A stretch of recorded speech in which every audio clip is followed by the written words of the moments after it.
Hola, ¿qué tal? Muy buenas y bienvenidos a este nuevo vídeo. Si deseas conservar una copia de un correo electrónico para su uso sin conexión, o si deseas cargar un correo electrónico en el almacenamiento en la nube, o como si quieres tenerlo guardado en tu PC, en este vídeo te voy a mostrar cómo descargar correos electrónicos desde Outlook. Por lo tanto, vamos a entrar muy rápidamente a nuestro Outlook para hacer este proceso.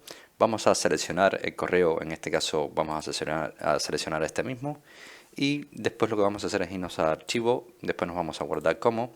Y si te fijas, aquí tenemos ya el correo electrónico, formato de mensaje de Outlook. Vamos a seleccionar la ubicación donde queremos guardarlo y le vamos a dar guardar. Una vez que lo tengamos guardado, verás cómo se te queda registrado o guardado aquí en la ubicación que tú le diste. Así de sencillo es descargar correos electrónicos de Outlook. Espero que este vídeo te haya gustado, te haya ayudado. Si es así, como siempre te digo, te invito a que me dejes tu like, suscríbete a este canal y por supuesto nos vemos en un siguiente vídeo.